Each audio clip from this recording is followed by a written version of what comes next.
The combination of Trump's tariffs and Carney's carbon taxes would be a disaster for the workers behind me. Workers would lose wages, consumers would pay more. But I won't let that happen. Today, Hey, and welcome to today, your daily, your scoop of the news going on very recently. First and foremost, I still don't have conditioner for my hair. Let's see, if we get this channel to 1,000 subscribers, we'll see about getting my hair to look actually good, rather than whatever mess this is going on here. Anywho, first things we're going to bring up on the scoop of today is apparently something was just announced. President Trump declares Joe Biden's last-minute pardons before leaving office are void due to the alleged use of AutoPen. And here is him talking about that. To follow up on the Biden AutoPen, are those executive orders, those pardons from the former president now null and void? Well, I think so. It's not my decision. That'll be up to a court. But I would say that they're null and void, because I'm sure Biden didn't have any idea that it was taking place. And somebody was using an AutoPen to sign off and to give pardons to, as an example, just one example, but the J6 Unselect Committee. They gave pardons with an AutoPen. I don't think Biden knew anything about it. And what they did is they deleted and destroyed all of the information that took them over a year to get. And the reason they did that is because the information was very incriminating about them. Anywho, you get the point. A lot of the taking place.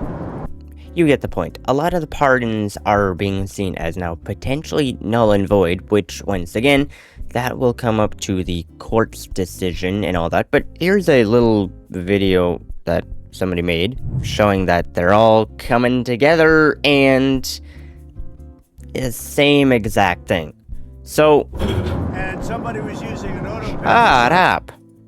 So, the point is, that is pretty interesting, which I will say, I made a video a while back, which, honestly, I haven't talked about Honestly, I haven't talked about this in such a long time, because I was starting to question myself, being like, ugh, did I actually say that? Because after Joe Biden put on the old hat at a rally, I was like, you know what? I think he might have put a Republican on his ticket. I think he might have. I still think he might have, even with this. Actually, no, specifically with this now, because if he wasn't writing these and it was just an AutoPen, then maybe he's still not that bad. I made the statement that I actually am starting to like Joe Biden, because I don't think, this is a little bit like, growing up, I hear my family doing some woodworking outside, just sawing away at some lumber, and then they look to their left, and I'm just standing there doing absolutely nothing. And one of my dad's old catchphrases are, you gonna do something or just sit there and look pretty? And I I entirely think that is what Joe Biden was for the entire time. He was just sitting there and looking pretty. I mean, he sure as anything was not the speaker for America, because he can't even define what America is. But for the longest time, I started doubting myself and being like, did I actually say that? Because then he started pardoning everyone, then he started doing this, that, going against what he said. He was actively making himself a liar. Like, I was like doubting myself. I'm like, is he actually just not a good person at all? Like, he doesn't care that they threw him out. He doesn't care about that. What's going on? And now, with the potentiality of them being AutoPen signatures, it's like, eureka! It makes sense. It makes sense. He did not do a 180 after a 180. But I just think that was a little bit interesting. Now, to jump into something else, more Canadian topics, we got ourselves the Liberal Party talking about axing the carbon tax. We've already taken a big decision as this cabinet, because this is a cabinet that's focused on action. It's focused on getting more money in the pockets of Canadians. It's focused on building this economy with all the tools that we have here. So based on the discussion we've had, and consistent with the promise that I made and others supported during the leadership campaign, we will be eliminating the Canada fuel charge, the consumer fuel charge, immediately. And we will be ensuring that those Canadians who have received rebates will continue to receive a rebate in the next quarter. The next payment is before the end of April.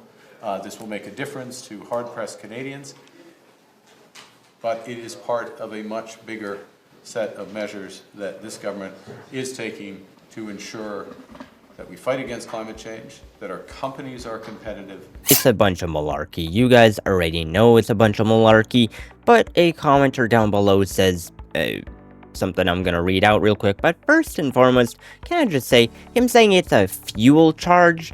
No, it's called a carbon tax. Nobody has been calling it a fuel charge the entire time. We've just been calling it the carbon tax because that is what it is. He's not speaking plain.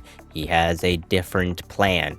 Obviously, you know it, but there's a commenter who says people took it as the Kevin Prasidi person, the person who posted the video, didn't understand, but there was some clarification down below by Sterling Witt saying, reducing the carbon tax rate to 0 via an order in council does not eliminate the consumer carbon tax. It simply means the tax is not currently being collected. The existing legislative framework allows the government to reinstate the tax at any time without passing a new legislation. So, once again, go figure, it is still a bunch of hoopla. Bunch of nothing. Bunch of malarkey. Just going about saying a whole lot of nothing. Fuel charge. No, it's a carbon tax. But, of course, he won't use the real term because then the Liberals might have to learn that their leaders don't actually care about them. Anywho, Daniel Smith is now calling out the obvious, saying, we need an immediate election to sort this out, saying the Trudeau Carney Liberals have overseen the most Alberta government in our province's history.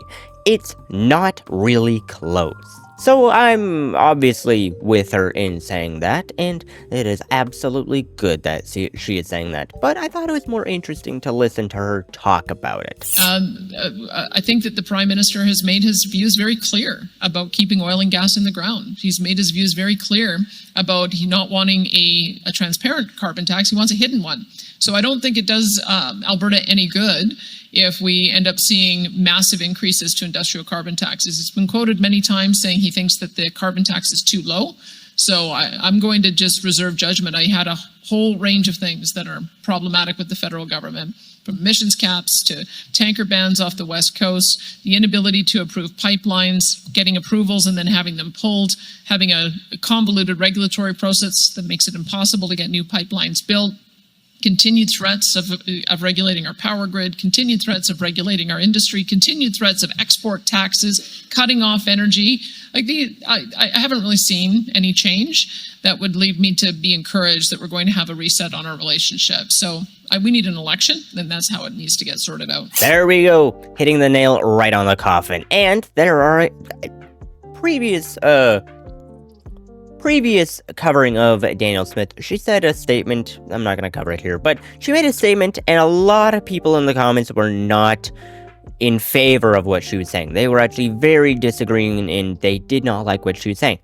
Now she's speaking with common sense, and there's now a lot of commenters who are agreeing with what she said. So it is nice to see that we are seeing Daniel Smith once again being the ever so, I guess,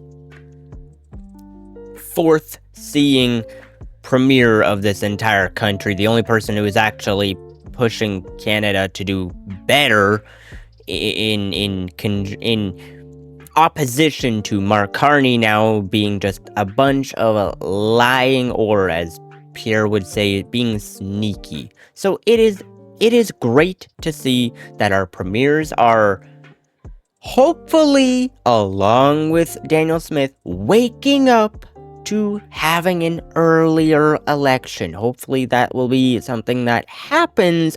However, I called it, guys. I'm sorry I called it, but I did. I was playing chess, and the Liberal and the government in Canada was playing checkers. I saw this from a mile ahead. Jagmeet now is saying that he is fully open to work with the Liberals and has no problem delaying, or if the election is delayed. I called it. I'm sorry. I called it. I knew that after Trudeau was booted, Jagmeet would not care to call an early election. I knew it. I called it. Let's listen to this oaf. Interesting. You mentioned that you want to pass supports for workers. Would you be willing to work with the Carney government to stay in power even after March 24th? Right now, only 40% of workers are covered by the current EI. They don't have protection. So I want to see those measures put in place. We can make that happen rapidly. We also need an economic plan to create jobs in our own country. I want to see that plan passed first, then an election afterwards. If it takes more time to get that plan, if it takes more time to get that plan in place, would you be open to cutting a deal with the Carney government to work through to get that plan after March 24th? Well, yeah, it's going to take time to get that. If that pushes election back a bit, that's fine. For me, the priority is to get this stuff done first, and then we go to an election. If it takes more time to put in place protections for workers, to put in place an economic plan to create jobs for workers, yeah. He doesn't even care about trying to win the election anymore, to do what he wants to do. He doesn't even care to do that. He wants somebody else to do what he wants to do, even though he's a leader. He's a leader of the NDP party, and yet he's looking to a different leader to do what he wants. I called it. I'm sorry. But I knew it. It was just a bunch of nothing. Bunch of air. Just a absolute nothing. Foolhardy. Foolhardy is what this is. In my opinion, I'll say this. I think he is sticking up with the Liberals because the Liberals are by far the most against America crowd. And currently America has a thing called Doge, and I would say Jagmeet is probably scared of losing that oh-so pension that he's been here for so long to try and get. And he's not scared of throwing Canadians once again under the bus, under the train, under the mountain. He doesn't care. Crush us with the mountain. He doesn't care.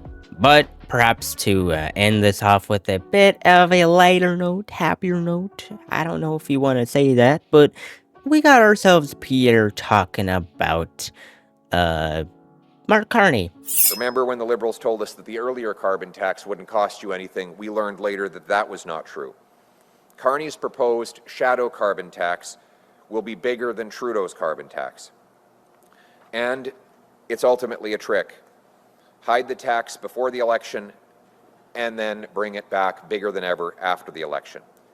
This was a bad idea before the Trump tariffs. But now that Trump is hitting Canadian industry with a massive tariff, Carney is saying that he will impose a massive carbon tax on Canadian businesses. The combination of Trump's tariffs and Carney's carbon taxes would be a disaster for the workers behind me.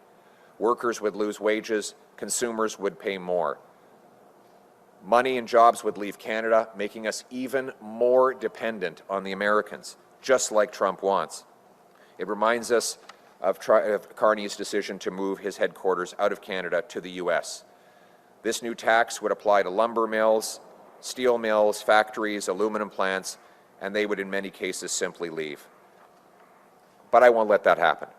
Today I'm announcing that a common sense Canada First Conservative government will repeal the entire carbon tax, including the federal backstop that requires provinces impose industrial taxes.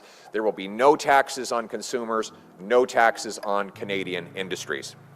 Instead, provinces will continue to have the freedom to address this issue how they like, but there will be no federal obligation to impose the tax. There's a lot more to the video. Video will be in the description. Go watch it if you want. But I like how with how everything continues on, the statement just keeps on growing just to include everything that is all the tomfoolery that is going on. It's no longer just axing the tax, but it's now repealing the entire thing. The statement just keeps on building up. But I'm for it. Get rid of the stupid bill that is crushing Canadians.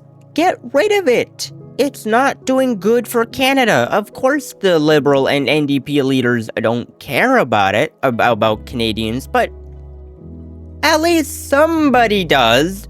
Somebody with a bit of common sense to actually run a country.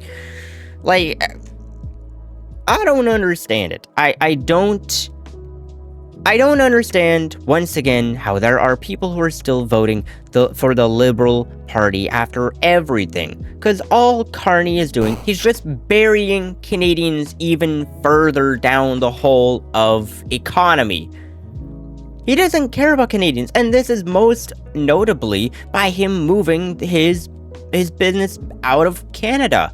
Why would he do that? It's because he knows he is going to increase the carbon tax. He knows that on top of the tariffs, it's just going to encase Canadians in a barrier of never being able to, I guess, to use a liberal term, break that glass ceiling. We'll never be able to do it with all of it, because it's just going to compound. It's going to have a compounding effect, because once again, I will state, I think that everything is on the table when it comes to the Liberal Party at the helm of retaliatory tariffs. I think everything is on the table at this rate. It will have a compounding effect and will continue to encase Canadians. It is not good, and I'm glad that Pierre is talking about getting rid of the entire stupidity that is at least one of the taxes that are just crippling Canadians. I'm happy that he is talking like this and thinking for the future of Canadians rather than the future of himself. Now, obviously, he also cares about himself. That would be obvious, but he's at least inputting Canadians on that plan, unlike the other leaders. Anywho, that is where I'm going to leave this off. Let me know what you're thinking down below. I hope to see you in the next video though, but until then, I hope that you have a good one.